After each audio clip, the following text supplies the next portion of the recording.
Eso fue el objeto que me inspiró el abordar a Hemingway dentro de una nueva novela.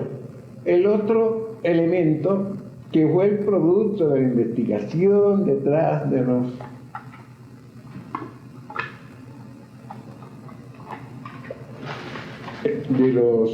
valores culturales africanos fue una leyenda Kikuyo, que es una de la etnia más importante de los pueblos que configuran al pueblo de Kenia, entre 40 o más etnias que hay allí, la Kikuyu, que es la etnia al cual pertenecía Jomo Kenyatta, el líder de los Mau Mau y posteriormente primer presidente de la República de Kenia, cuando se separaron de los ingleses. Ese pueblo Kikuyu tiene la leyenda de que todo cazador que dispare sus armas contra un animal sagrado, la arma le rebota y lo hiere en el mismo sitio en donde hubiese herido al animal sagrado. De pronto yo asocié la idea de que todos los disparos y balas que Hemingway había hecho en sus safaris de África se le habían devuelto en el disparo que él se hace en el momento de suicidarse con una carabina de 2 cañones. Entonces ya esto explica la asociación de Hemingway y el argumento de mi novela. Pero hay otro elemento fundamental,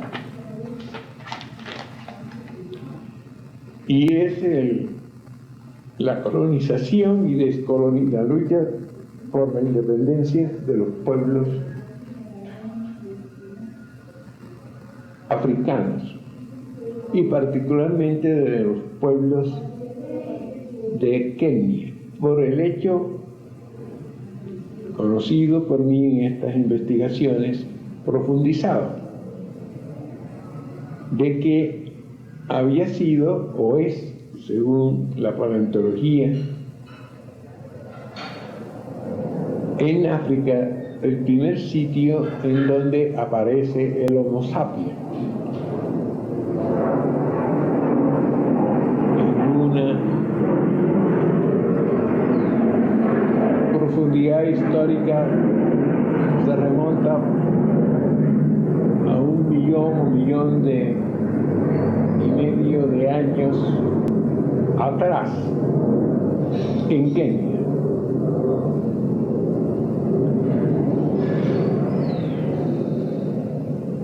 Entonces me pareció que los pueblos africanos, y particularmente los pueblos de Kenia, son los depositarios de la sabiduría más antigua que tenga la especie humana, por haberse originado allí el primer Homo sapiens, que hace aproximadamente 1 millón de años emigró de África. Se calcula que esto fue más o menos ya el hombre evolucionado a partir de 150.000 años atrás. Hace unos meses o cosa por el estilo se encontró un cráneo en Francia, creo,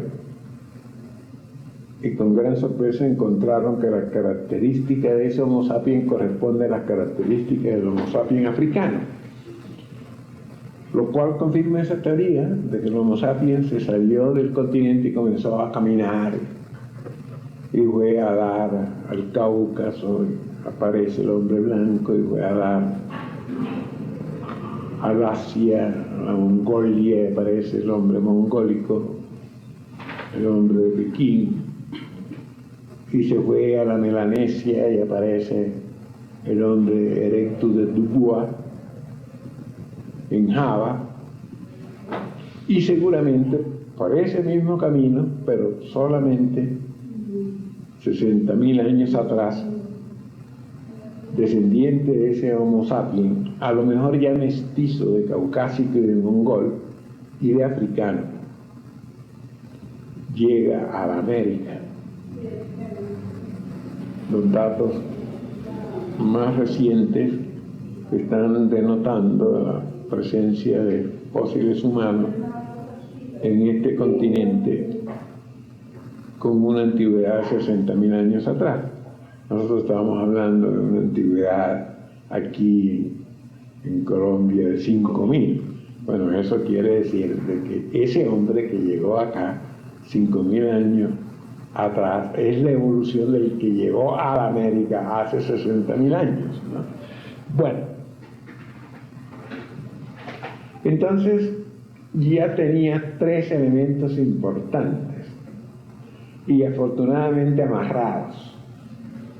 Hemingway, que había estado cazando en África, que había estado en Kenia, que había estado hospitalizado en Nairobi, primero por unos accidentes, 2 veces en una semana que tuvo accidentes aéreos ahí en Ruanda precisamente, si no me equivoco, y otra vez casi que se muere con una disentería, también en Nairobi. Pero no escribió ninguna novela sobre el monte Kenia, porque él era un enamorado de Kilimanjaro. Entonces, fíjense ustedes, la leyenda Kikuyo, que no tiene que ver nada con Hemingway, y Hemingway, cazador de africanos, de animales, de elefantes, de leones y de bisontes, en Tanzania, república vecina a Kenia, pero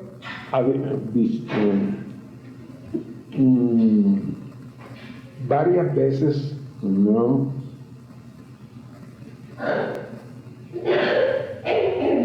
pero que varias veces había estado en Kenia, había estado en Nairobi. Entonces la leyenda por un lado y este señor suicidándose por el otro. La tercera, Jomo Kenyatta, líder de los Mau Mau, defensor de la cultura ancestral africana, que me permitía identificar a Jomo Kenyatta a través de su cultura Kikuyu con los más antiguos orígenes del hombre, de la humanidad en África. Y finalmente otro elemento que estaba íntimamente ligado con esta gran preocupación que yo he tenido durante toda la vida por la biología. Yo no quise originalmente ser un médico, sino que quise ser un zoólogo.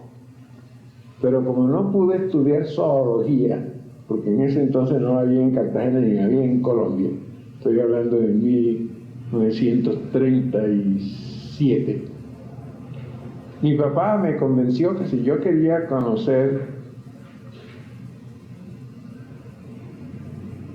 el mundo de la zoología, debía de preocuparme por conocer al más importante de los animales, que era el hombre, que sí podía estudiar en Cartagena a través de la medicina. Esto explica un poco por qué yo he sido un médico un poco herético, que me ha preocupado más en la medicina el hombre sano más que el hombre enfermo. Yo me he preocupado más por el hombre creador, por el hombre ligado a la cultura, que el hombre enfermo ligado a la muerte. Aun cuando a través de la cultura y a través del conocimiento de la filosofía de los pueblos primitivos aparece la muerte como un personaje tan importante como la vida. Entonces, este es otro elemento que yo sumo a mi interés de tomar un argumento y hacer una novela desligado de todos los que me habían antecedido antes de la escritura de Django, para recuperar un poco la libertad creadora. En este caso concreto último del que estoy hablando, de que me preocupa la biología, me llevó a introducir dentro de los hilos que ya estoy señalando, que son creo que 4, un nuevo hilo en la trama, y es el conocimiento de la biología y de las formas de la flora y de la fauna africana, narradas a través de un biólogo que no es otra cosa que el médico frustrado Manuel Zapata Oliveira. Y para ello, aquí sí va ya un poco de esa libertad creadora que quería tener también en la elaboración de esta novela. Utilicé a un personaje que aparece en una obra de Hemingway, en su primera obra sobre España, obra que se llama Fiesta, fue publicada con el nombre de Fiesta. Aparece un torero allí, Cayetano Ordóñez, llamado el Niño de la Palma, y que Hemingway lo centra en su novela como un héroe de la tauromaquia, del valor, y plantea por vez primera su concepto de la torería, de la tragedia del toreo, cuánto hay de teatro, cuánto hay de comedia, cuánto hay de realidad, cuánto hay de artificio, etcétera, etcétera. Pues bien, ese Cayetano Ordóñez no es otro que el padre de la gran figura del toreo, Antonio Ordóñez. Y me propuse, y lo realicé en la novela, cambiar las cartas, de que el hijo de Ordóñez, de Cayetano Ordóñez, no fuera torero, porque el padre Cayetano Ordóñez no quería que muriera empitonado por un toro, debido a que siendo un niño, esto es parte ya de la novela, una gitana le dijo que moriría corneado. Entonces Ordóñez no quiere que su hijo muera corneado y lo manda a Austria, antiguo sede de los monarcas españoles, de la Casa de los Habsburgos de Austria, a estudiar.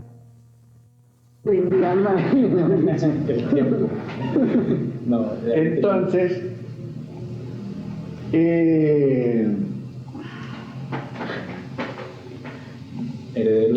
heredero de la pasión torera de su padre Cayetano, el que en la realidad se convirtió en Antonio Ordóñez, el gran torero que se enfrentó a Dominguín. Este se va al África y se lleva entre el equipaje de la expedición, de la cual te hablaré inmediatamente después, una espada y un capote de torero, siendo un biólogo, para rememorar un poco al padre, para rememorar un poco su pasión por el torero, ¿no? Porque aún cuando el padre lo saca en mi novela y lo manda a Austria, cuando se va para Austria, ya ha estado en la ganadería, ya ha visto al padre torear y tiene su vocación de torero. Bueno, entonces con todos estos hilos, yo organizo el argumento de la novela, que consiste, lo voy a decir brevemente, para ahorrar café, en que Hemingway organiza una expedición al África, no con el interés de matar animales, de safardista, sino de averiguar hasta qué altura en el monte Kenia suben los proboscidios, los elefantes y los rinocerontes, y por qué. Él conoce una fotografía de un esqueleto que ha encontrado Mackander, que fue el primer explorador que subió a lo alto de la cima del monte Kenia a unos 16.000 pies de altura. Entonces, a partir de eso, convence a una revista biológica de que patrocine una expedición para saber si los elefantes han llegado a mayor altura y si se encuentran allí y por qué.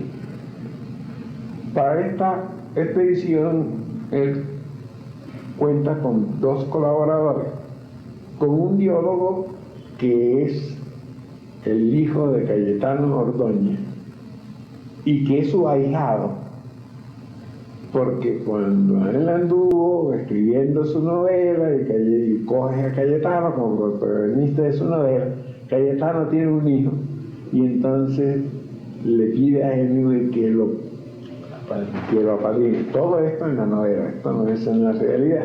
Así que este señor es un ahijado de él y liga a través de él su pasión por el toreo que tiene el biólogo y que tiene Hemingway por los toros, a través de varias obras que publicó sobre toros. Así que todo esto se va engarzando en el argumento. Y además, una fotógrafa especialista, una muchacha joven de 20 años, originalmente era de 18 y después le puse 2 años más. Tuve que estar registrando todos los papeles para que no pareciera de 18 y de 20 años en la novela. ¿Por qué te pareció que era muy...? Sí, yo era muy joven, muy inexperta para el papel que le tocaba hacer allá, ¿no? Y con 2 años un poquito más. Bueno, entonces, esta es una fotógrafa, hija de un antiguo soldado de Mussolini, legionario de Mussolini en la guerra de Etiopía, en donde él se tomó Abisinia, etcétera, y quería recuperar el imperio romano y toda esa serie de cosas. Este legionario se encuentra a una eritreana, que tiene una hija que es esta muchacha, que se ha educado en Roma, desde luego, pero que conoce a Hemingway en los Estados Unidos y se ha destacado como fotógrafa de cópula de animales salvajes en África. Y esto es lo que hace que Hemingway la introduzca en su expedición. Pero además, porque esta niña es una niña liberada y toda esa serie de cosas, le cae en la habitación el viejo Hemingway y le dice: bueno, déjense estar con esa cara arrugada. No, yo vengo aquí porque lo quiero y lo amo y toda esa serie de cosas. El viejo se queda impresionado y viene un idilio otoñal, ¿no? Entonces, con estos 3 elementos hacen esa expedición y en el camino, cuando llegan a Nairobi, teniendo noticia Jomo Kenyatta de que este va a la expedición con el propósito de no matar, sino de encontrar hasta dónde llegan los animales, etcétera, se le acerca a decirle que ojalá en su próximo libro, etcétera, procure presentar una visión exacta de lo que son los safaris, esto y otro, y Hemingway le dice, bueno, si usted está interesado en que yo lo haga, que sea exacta, acompáñeme en mi expedición. Y lo mete también, le da esa oportunidad, no es que lo mete porque el otro dice, bueno, yo lo acompaño, pero no como un súbdito suyo, como un miembro más de su expedición, porque yo soy de esta tierra y yo le presto la colaboración que pueda, etc. Y para hacerte corto, tú tienes la novela, has dicho que la has leído, etc. Pues todo esto termina en que paulatinamente Hemingway se va dejando atrapar por la magia y la tradición africana, hasta que en un momento en la cima del monte Kenia, delirante, con los tragos que se ha tomado, cree encontrarse a un mamut que se dice que ronda las altas cimas del monte Kenia, lo ve y le dispara, y acuden los otros, y él todo ahí entre borracho, cuerdo y delirante, que ha visto el mamut, etcétera, lo agarran y el día siguiente, todavía cuando se despierta, dice que va a salir a buscar al mamut, que él le ha disparado, y le tratan de decir, hombre, tranquilice, ¿qué mamut? Tú conoces muy bien la novela.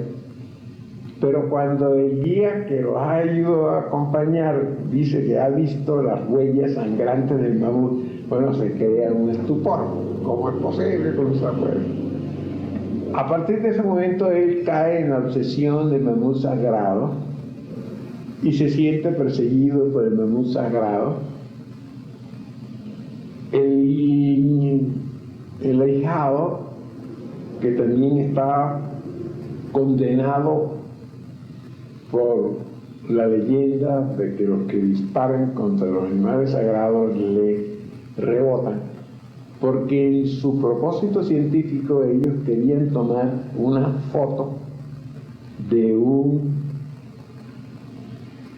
elefante a más de 16.000 metros pies de altura, y cuando lo encuentran disparan sobre ese animal, ¿no? Ese elefante, en un terreno que es sagrado, por lo tanto están condenados a recibir en su propio cuerpo lo que han hecho contra los otros, contra el animal sagrado. Y en ese delirio, en esa magia que los enreda a los Hemingway, al biólogo y a la fotógrafa, este joven, el biólogo, que se ha llevado su manta y su espada y que ha tratado de torear ya a un bisonte que le da una embestida, pero que no le da voz porque el bisonte no tiene el instinto de retroceder a enfrentarse que tiene el toro. Un poco frustrado, se encuentra con un rinoceronte y también trata de mantear el rinoceronte y le da la cornada, lo cual obliga a Hemingway a llevar al cadáver del ahijado a España.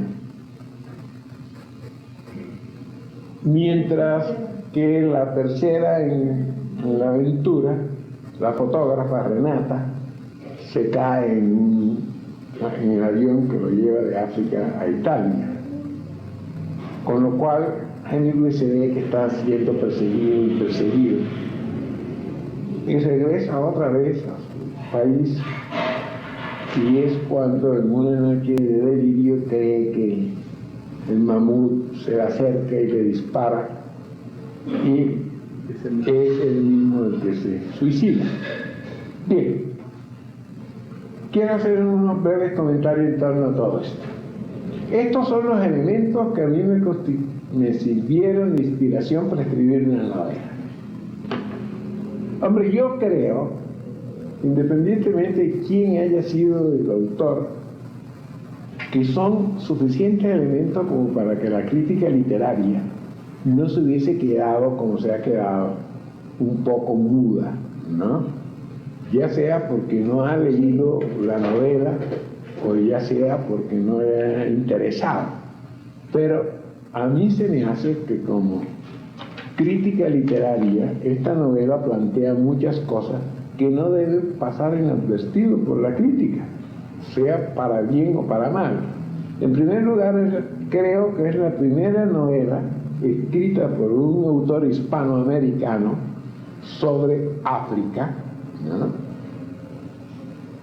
Es la primera vez que un escritor hispanoamericano relaciona a Hemingway como autor, como personaje, en una novela, sobre todo cuando la novela está escrita en primera persona y la persona que relata es Hemingway.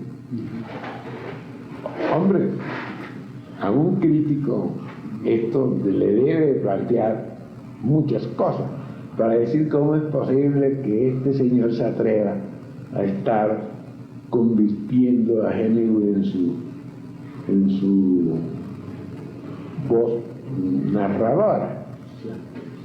En tercer lugar, plantea el conflicto colonial o de los colonizadores, ya no frente al indio en América, sino frente al africano en África.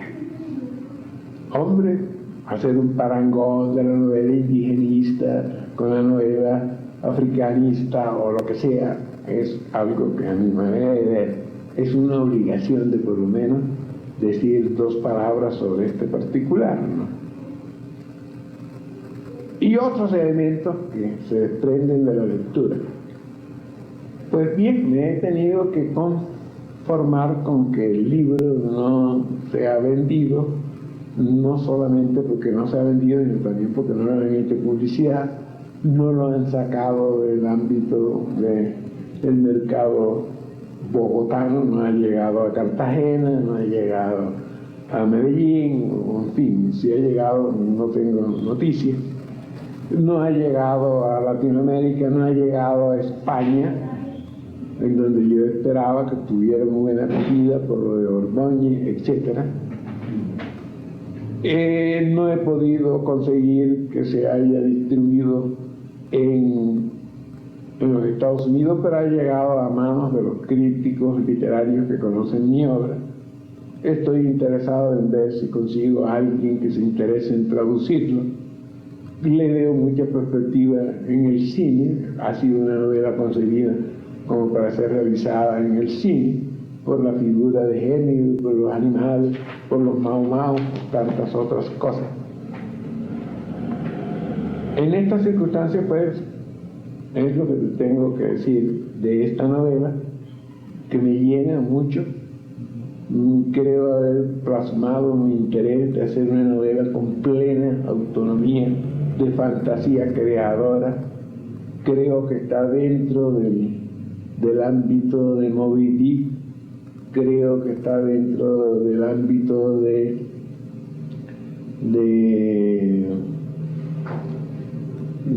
la visión cultural que tenía Verne de los pueblos que utiliza en sus novelas, como el relato que hace de América en Los hijos del capitán Grant.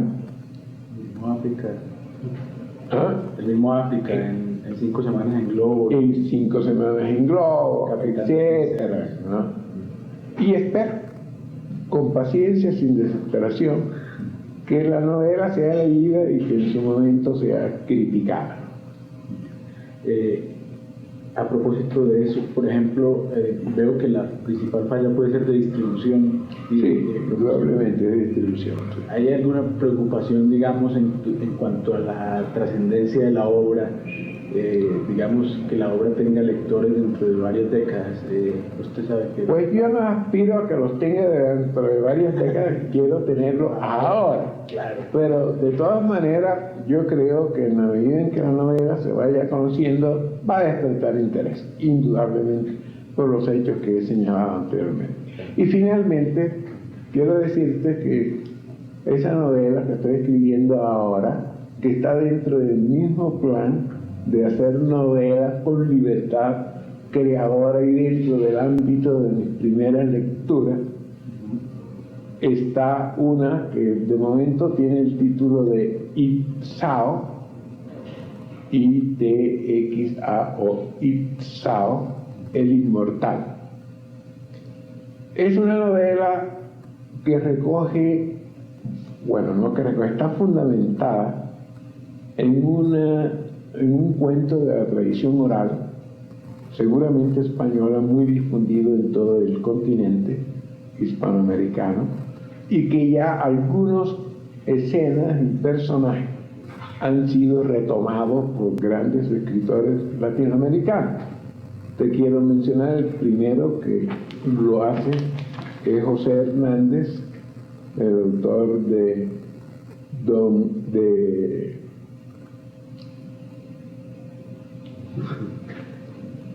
Martín Fierro, bueno, en donde relata el desafío de un vallador con el diablo, tocando también. Vallador viene de un instrumento que se llama gallarda, no sé exactamente, una especie de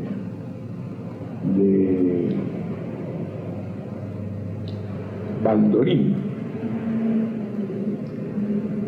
Ese mismo reto lo trae Gabo en 100 años de soledad, en la leyenda de Francisco el hombre enfrentado al diablo.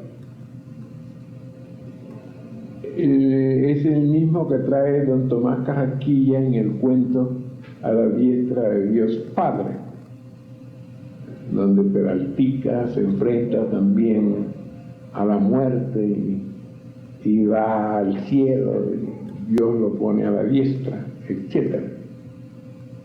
También hay un episodio en Pedro Páramo, cuando el hijo de Pedro Páramo visita el sitio donde están encendidas las luminarias de todos los vivos y que se van apagando, etc. Eso es también otra de las escenas de este cuento tradicional. Yo creo que este cuento original, que tiene muchas versiones en América y muchas versiones aquí en Colombia, yo he recogido en mis investigaciones una versión en la costa atlántica con el nombre de Rambao, otra versión en el Pacífico con otro nombre, no sé qué nombre tienen el protagonista, ahora no lo recuerdo, y otro en los llanos orientales, donde tiene el nombre de Florentino y el Diablo. Yo creo que este cuento tradicional, que parte de la base de que un campesino decepcionado y descreído de los santos porque nunca le han atendido sus plegarias para curar a sus hijos cuando se le mueren, para defenderse del invierno cuando el agua cogota su sementera, no le hacen el milagro de detener el agua, cuando se mueren las sementeras por la sequía en el verano, se dispone a salir de su pueblo a probar fortuna, y en el camino se va encontrando con estos santos, la Virgen María, con San Lázaro, con San Roque, con San... como es aquí entre nosotros el patrón del campo, San Isidro, etc. Y los manda al demonio porque no lo apoyaron cuando él quería. Y Dios, deseoso de ganarlo, se dispone, porque no ha aceptado, no ha escuchado a su madre, y el niño que llevaba en los brazos se dispone a ir de él mismo a ver si es capaz de volverlo a traer al redil. Pero no se atreve a presentarse como Dios porque sabe que lo va a rechazar, a mandar al demonio, sino como un viejo que quiere acompañarlo en su recorrido, etc. Y aquí se presenta entonces en este cuento lo que yo considero que debió haber sido la inspiración de Don Quijote, de Cervantes para su Don Quijote y Sancho Panza. A Dios lo convierte en Don Quijote, adaptando al momento histórico del Renacimiento, del humanismo, etc. No se iba a ponerlo tal cual como era, como Dios, porque ya estaba en ese momento en crisis esa idea. Y a Sancho Panza lo pone tal cual como el personaje que sale, que es el mismo Peraltica, etc., ¿no? Entonces yo, basado en esta leyenda, en este cuento tradicional, he escrito una novela, está todavía en formación, pero la llevo muy adelantada, por el cual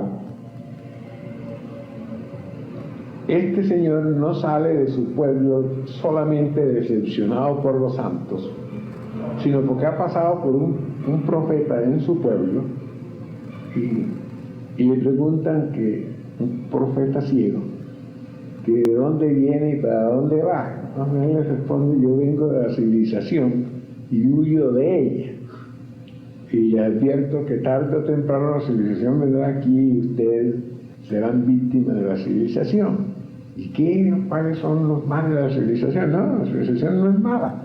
La civilización inventaba aviones, inventaba transatlánticos, ferrocarriles, la luz, la electricidad, el fonógrafo, la televisión, todo lo que ustedes imaginan. Pero también ha producido la guerra, la destrucción de ciudades atacadas por bombas atómicas, campos de concentración donde creman vivos a los judíos, etcétera, etcétera, ¿no? Y les prevengo que cuando llegue la civilización aquí tengan mucho cuidado, procuren tomar las cosas buenas, pero las malas para acabar, ¿no? Efectivamente, este tipo sale y, valido de Dios, Dios lo lleva a Nueva York, lo embarca en una nave astral, va a la luna, conoce el tren, la electricidad, la televisión y toda esa serie de cosas. Pero también un día le pregunta a Dios que si el infierno existe. Entonces le dice: bueno, prende la televisión, y comienza a ver video de toda esta, de la bomba en Hiroshima, de los campos de cremación nazi, del hundimiento de este barco, las hambrunas, del hundimiento del petróleo que mata a focas y toda esa serie de cosas. En ese recorrido, igual que en el cuento de Peralta, Dios, al despedirse, porque este tipo le pide 3 virtudes, le da la virtud de morirse cuando le da la gana, la virtud de curar y la virtud de tener las cosas en movimiento. Y en esa aventura que ellos han tenido, han acumulado mucho dinero, muchas joyas, muchas cosas, y Dios reparte con él lo que ha recibido y dice: bueno, mi parte también te la doy, pero para que se la repartas a los pobres, etc. Y este tipo llega a su pueblo, bueno, con toda esa riqueza y todas esas cosas, y lo que menos se acuerda es lo que se ha comprometido con Dios. Se ha dedicado a la vagabundería, no reparte el dinero como Dios manda entre los pobres, y se ve obligado Dios a tener que mandar a la muerte por él Pero cuando llega la muerte, como en el cuento de Don Tomás, le dice con el poder que tiene, detente allí, la sienta y deja de moverse y nadie se muere, y San Pedro allá se queja de que ya nadie le llega al cielo, y llega él mismo en persona a ver qué es lo que está pasando, Dios, etc. Pero no se hace de este señor, de Itzao, pero libera a la muerte. Cuando este ve que le han liberado a la muerte, dice, bueno, este Dios no puede ser otro. Entonces ahí trata de esconderse, etcétera, pero vuelve la muerte ya con el poder de arrastrarlo. ¿Tú estás esperando algo? No, pensaba conseguir otro cassette. No, ya yo voy a terminar. Ya yo voy a terminar. Entonces, muere y va al infierno. La muerte lo lleva directamente al infierno, pero el diablo lo expulsa ahí, porque dice, usted nunca me convocó a mí, le da una patada, lo manda al cielo. En el cielo quiere meterse, San Pedro dice que no puede entrar, pero en el momento en que va a entrar, en que va a cerrar las puertas del cielo, en ese momento, valido del poder que tiene Itzao, y dice que se detengan las puertas del cielo y no se cierran las puertas del cielo hasta cuando él se meta, y San Pedro sale a perseguirlo y se pierde por el cielo. Bueno, lo mandan a buscar los arcángeles hasta que lo llevan ante Dios, no ante Dios, sino ante un trono de nubes en donde él oye la voz de Dios nada más, y Dios le dice que tiene que salir del cielo porque él no se ha ganado el cielo. ¿Y qué hago yo para ganarme el cielo? No, tiene que volver a la tierra. Y en la tierra, ¿qué hago yo en la tierra? Bueno, va a predicar un mandato que yo voy a mandarle a los hombres, y es el mandato de que debe defender a la naturaleza y utilizar en forma justiciera la técnica. Y ahí termina el cuento. ¿El nombre de Itzao de dónde viene? Es un nombre inventado por mí para reemplazar fonéticamente el nombre que tiene el personaje en el cuento costeño. En el cuento costeño se llama Rambá, pero es un nombre antiliterario, ¿no? Entonces hago Itzao, recuerdo un poco a una lengua azteca, etc. Sí. Pero me dice que hay otras novelas en esa, pero dentro del proyecto habría otra más adelante también sobre otro personaje. No, yo tengo más. Bueno. Lo que yo te dije es que tengo otras novelas por el mismo estilo que quisiera escribir, pero no tengo argumentos todavía sobre eso. A propósito de Julio Verne, algo que noté en la novela, con frecuencia Julio Verne se detenía a hacer apreciaciones, por ejemplo, antropológicas, lo de la zoología, botánica. Aquí hay bastantes antropológicas sobre, por ejemplo, el matriarcado, el origen del hombre, la fauna, el hombre amamantando a los bebés, el orangután, sí. Entonces, ahora que usted menciona a Verne, es que caigo en cuenta de que eso es un estilo muy de Verne, de hacer digresiones en torno, y eso es lo que me dio la importancia de su obra, las digresiones, ¿no? Exactamente. Bueno, tú tienes ahora el otro proyecto, ¿no? Sí. El proyecto del Universal. Bueno, ¿cómo ha sido su relación con el Universal? Fíjate a ver cómo está eso. Bueno, para poner el otro. Bueno, pongamos de una vez el otro.